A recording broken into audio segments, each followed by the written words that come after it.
இன்றைக்கி நம்ம பார்க்க போகிற சாப்டர் பார்த்திங்கன்னா 6th standard term 3 social science சிவிக்ஸில் யூனிட் 1 டெமோக்ரஸி. ஸோ டெமோக்ரஸியோட மீனிங் அண்ட் டைப்ஸ் அண்ட் நம்ம கான்ஸ்டியூஷனுடைய ஸ்ட்ரக்சர்ஸ் அண்ட் டெமோக்ரஸியோட எய்ம்ஸ் என்னென்னு பார்க்க போகிறோம். ஸோ ஃபஸ்ட்டு பிகினிங்கில் பார்த்தம்போது ஹண்டர்ஸ் எல்லாம் சேர்ந்து ஃபுட்டெல்லாம் கேதர் பண்ணிகிட்டு இருந்தாங்க. போக போக அவங்க ஒரு ரிவர் கிட்ட செட்டில் ஆகி அக்ரிகல்ச்சர் ப்ராக்டிஸ் பண்ண ஆரம்பித்தாங்க. அதுக்கப்புறம் அவங்களாம் ஒரு குரூப்பாக வாழ ஆரம்பித்து ட்ரைப்ஸ்ன்னு சொல்லிட்டு ஒன்று ஃபார்ம் ஆச்சு. அந்த ட்ரைபுக்குன்னு சொல்லிட்டு ஒரு ஓன் சீஃப் இருந்தார். அப்புறம் அவங்களுக்குள்ளேயே ஃபைட் பண்ணிவிட்டு நிலத்துக்காக நீருக்காக சில ரிசோர்ஸ்க்காக ஃபைட் பண்ணிவிட்டு அதில் வந்து விக்டோரியஸாக வந்தவங்க கிங்டம்ஸ் எல்லாம் எல்லா ட்ரைபல் குரூப்பையும் சேர்த்து ஃபார்ம் பண்ண ஆரம்பித்தாங்க. அந்த கிங்டம்ஸ் ஒரு எம்பையராக மாறிச்சு. அப்படியே மொனார்கிஸ் வந்து கிங்ஸ் வந்து ரூல் பண்ண ஆரம்பித்தாங்க. அப்படியே இந்த monarchy system through out world ஃபுல்லாக வந்து ஃபார்ம் ஆச்சு. நம்ம கண்ட்ரியும் அதே மாதிரி ஒரு கிங்ஸ் எம்பரர்ஸ்னு சொல்லிட்டு ரூல் பண்ண ஆரம்பித்தாங்க. அதுக்கப்புறம் பிரிட்டிஷ் ரூல் கீழே வந்தோம் நம்ம. ஸோ நிறைய சாக்ரிஃபைஸ் நிறைய ஸ்ட்ரகிள் ஃப்ரீடம்காக பண்ணி நமக்கு பிரிட்டிஷ்கிட்ட இருந்து ஃப்ரீடம் கிடச்சிது. அதுக்கப்புறம் நம்ம டெமோக்ரஸியை நம்ம ரூலிங் சிஸ்டமாக கொண்டு வந்து வச்சோம். ஸோ டெமோக்ரஸி அப்படின்னா is a government of the people, by the people, for the people. இதை சொன்னவர் ஆப்ரஹாம் லிங்கன். ஸோ நம்ம கண்ட்ரியோட சிட்டிசன் தான் என்ன பண்ணுவாங்கன்னா எலெக்ஷன் மூலமாக நமக்கு ரெப்ரசன்டேட்டிவ்ஸை செலக்ட் பண்ணுவாங்க. நம்ம டைரெக்டாக அந்த கவர்னன்ஸில் பார்ட்டிசிபேட் பண்ணுவோம். இதுக்கு பேர் தான் டெமோக்ரஸி.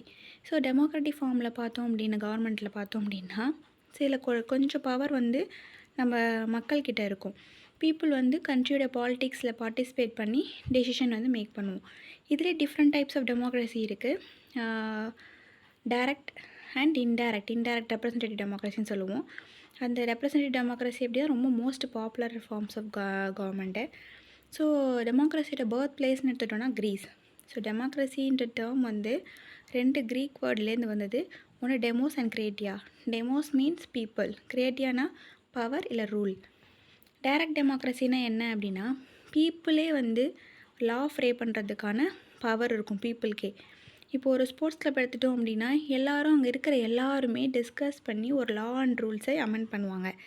ஒரு மெம்பருமே அவங்களுடைய வியூஸை எக்ஸ்ப்ரெஸ் பண்ணுவாங்க. கடைசியாக ஒரு ஃபைனல் டெசிஷன் எடுப்பாங்க. அந்த மெஜாரிட்டி சாய்ஸ் தான் வந்து அக்செப்ட் பண்ணிப்பாங்க. அதர்ஸ் வந்து கன்சர்ன் கொடுப்பாங்க. இந்த சிஸ்டம் தான் டைரக்ட் டெமோக்ரஸி. ரெப்ரசன்டேட்டிவ் டெமோக்ரஸினா இப்போ ஸ்போர்ட்ஸ் கிளப்பே எக்ஸாம்பிளுக்கு எடுத்துக்கிட்டோம், நிறைய மெம்பர்ஸ் இருக்காங்க. அப்போ கொஞ்சம் டிஃபிகல்ட். அப்போ என்ன பண்ணுவாங்கன்னா அந்த ஒரு மெம்பர்ஸ் எல்லாம் சேர்ந்து ஒரு குரூப் ஆஃப் ரெப்ரசன்டேட்டிவ்ஸ் ரெப்ரசன்ட் பண்ணுற மாதிரி ஒரு ஆளை தேர்ந்தெடுப்பாங்க. இப்போ இங்கே வந்து டெமோக்ரஸி கொடுத்துருக்காங்க, direct indirect representative democracy. Direct democracy example வந்து சுவிட்சர்லாந்து. அவங்க வந்து டைரெக்டாகவே ரூல்ஸ் அண்ட் லாஸ் போடுவாங்க. மக்கள் வந்து ஓட்டு போட்டு லாஸ் அண்ட் மக்களே வந்து லாஸ் அண்ட் ரூல்ஸ் பண்ணுறது. இங்கே மக்கள் வந்து எலெக்டட் ரெப்ரசன்டேட்டிவ்ஸை ஓட்டு போட்டு தேர்ந்தெடுத்து அவங்க லா அண்ட் ரூல் பண்ணுறது. ரெப்ரசன்டேட்டிவ் டெமோக்ரஸி பார்த்தோன்னா இந்தியாவில் இருக்குது, யூஎஸ், இங்கிலாந்து, இங்கே எல்லாமே ரெப்ரசன்டேட்டிவ் டெமோக்ரஸி தான். இப்போது டைரக்ட் டெமோக்ரஸியில் சிட்டிசன் லா மேக் பண்ணுவாங்க, சிட்டிசன் தான் அப்ரூவ் பண்ணுவாங்க. அண்ட் பொலிட்டீஷியன்ஸ் வந்து அந்த பார்லிமெண்ட்ரி ப்ரொசீஜர் படி ரூல் தான் பண்ண முடியும். சுவிட்சர்லாண்டுக்கு லாங் ஹிஸ்ட்ரியே இருக்குது, சக்ஸஸ்ஃபுல்லாக நடந்துகிட்ருக்காங்க. இப்போ ரெப்ரசன்டேட்டிவ் டெமோக்ரஸியில் பார்த்தோம் அப்படின்னா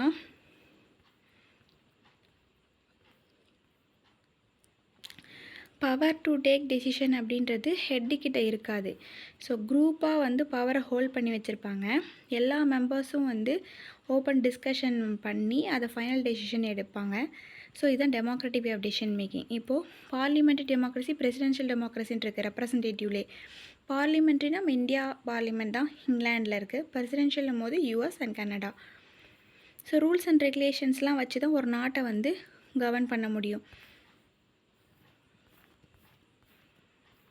இப்போ ஹைலி பாப்புலேட்டட் கண்ட்ரி நம்மள மாதிரி இந்தியா மாதிரியான கண்ட்ரிலாம் பார்த்தோம் அப்படின்னா பீஸ்ஃபுல்லாக வாழணும் அப்படின்னா சர்டன் ரூல்ஸ் அண்ட் ரெகுலேஷன்ஸை ஃபாலோ பண்ணணும். அவங்களுக்கான ரைட்ஸ் அண்ட் டியூட்டிஸை ப்ராப்பராக ஃபாலோ பண்ணணும்.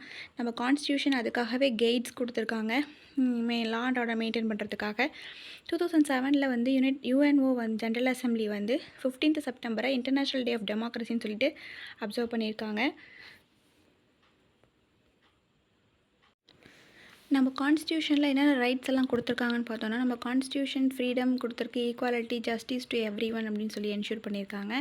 சில அதர் ஃபியூச்சர்ஸும் இருக்குது. என்னென்னு பார்த்தோன்னா, இப்போ பொலிட்டிக்கல் பிரின்சிபல்ஸை டிஃபைன் பண்ணோம், கவர்மெண்ட் இன்ஸ்டியூஷனோட ஸ்ட்ரக்சர் என்ன மெத்தட் ஃபாலோ பண்ணி அந்த ரூல்ஸ் அண்ட் ரெகுலேஷன்ஸை ஃபாலோ பண்ணுறதுக்கு என்ன மெத்தட்ஸ் இருக்குது, பவர்ஸ் அண்ட் ரெஸ்பான்சிபிலிட்டிஸு, அப்புறம் அவங்களுடைய right and duties, directive principle, சிட்டிசனோட டைரக்டிவ் பிரின்சிபல், இது எல்லாமே நம்ம கான்ஸ்டியூஷனில் கொடுத்துருப்பாங்க. இந்தியன் கான்ஸ்டியூஷன் பார்த்தா ரொம்ப லாங்கஸ்ட் பெருசு ரிட்டன் கான்ஸ்டியூஷன் வேர்ல்டுலேயே. இதை drafting committee constituent assembly head பண்ணவர் அம்பேத்கர். ஸோ அதனால தான் சீஃப் ஆர்கிடெக்ட்னு சொல்கிறோம். ஸோ டெமோக்ரஸியோட எய்ம்ஸ்ன்னு பார்த்தோம் அப்படின்னா, டெமோக்ரஸினா government of the people, by the people, for the people. டெமோக்ரஸியில் பவர் வந்து பீப்புள் கிட்ட தான் இருக்குது. அதாவது பீப்புள் தான் வந்து டெசிஷன் எடுக்கக்கூடிய ரைட்ஸ் இருக்குது ஆனால் டெசிஷன் மேக்கிங் பண்ண முடியாது. ஸோ ரெப்ரசன்டேட்டிவ் கவர்மெண்ட் வந்து பீப்புள் வந்து டெமோக்ராட்டிக் சிஸ்டம் ஃபார்ம் பண்ணுறதுக்கு எலெக்ட் பண்ணி கொண்டு வருவாங்க. யாரெல்லாம்னு பார்க்கும்போது 18 வயசு முடிஞ்சவங்க எல்லாருமே ஓட்டிங் ரைட்ஸ் உண்டு. சரிங்களா? சேம் டைம் ரெப்ரசன்டேட்டிவ்ஸ் பார்த்தோம் அப்படின்னா மக்களுடைய வெல்ஃபேரை ப்ரொடெக்ட் பண்ணணும் ரெஸ்பான்சிபிலிட்டி அவங்கக்கிட்ட தான் இருக்குது. வேர்ல்டு டெமோக்ரஸின்னு எடுத்துக்கிட்டோன்னா, நியூசிலாந்து தான் ஃபஸ்ட்டு கண்ட்ரி உமனை வந்து ஓட் பண்ண அலோவ் பண்ண ஃபஸ்ட்டு கண்ட்ரி 1893. அதுக்கப்புறம் 1918, 1920 UK and US respectively voting rights வந்து உமனுக்கு கொடுத்தாங்க. சேம் டைம் இந்தியாவில் பார்த்தோன்னா வெல்த்தியாக இருக்கவங்க மட்டும் தான் ஓட் பண்ண முடியும் இருந்துச்சு. நிறையா leaders Mahatma Gandhi kept insist பண்ணிகிட்டே இருந்தாங்க ஓட்டிங் ரைட்ஸ் எல்லாருக்கும் கொடுங்கன்னு சொல்லிட்டு. அப்புறமா இப்போ பார்க்கும்போது நம்ம எல்லா பீப்புள் 18 இயர்ஸ் ஆனாலே சரி நீ ஓட் பண்ணலாம். So universal adult franchise enjoy பண்ண முடியும். வேர்ல்டு ஸ்டாட்டிஸ்டிக்கல் டேட்டா பார்த்தோன்னா டெமோக்ரஸியை பொறுத்த வரைக்கும் 79% இந்தியாவோட சிட்டிசன் வந்து டெமோக்ராட்டிக் சிஸ்டத்தில் தான் நம்பிக்கை வச்சுருக்காங்க. ஸோ இந்தியா வந்து டெமோக்ராட்டிக் கண்ட்ரிஸ் வேர்ல்டுலேயே ஃபஸ்ட்டில் இருக்குது அப்படின்னு சொல்கிறாங்க. ஓல்டஸ்ட் டெமோக்ரஸின்னு பார்த்தோன்னா க்ரீக் டெமோக்ரஸி 5th சென்ச்சுரியில் இருந்துச்சு. லொக்கேஷன் வந்து க்ரீஸு. சிக்னிஃபிகன்ஸ் இந்த பொலிட்டிக்கல் ஃபிலாசபிக்கு ஒரு ஃபவுண்டேஷன். அடுத்து Roman empire democracy 300 to 50 BC வரைக்கும் இருந்திருக்காங்க ரோம் இட்டாலியன் பெனின்சுலாவில். ஸோ லோட்ஸ் ஆஃப் எக்ஸ்பேண்ட் இந்த க்ரோத் சிவிலைசேஷன் க்ரோத் ஆன டைம் அது. அடுத்து சான் மெரினோ டெமோக்ரஸி 301 AD இட்டாலியில் இருக்குது.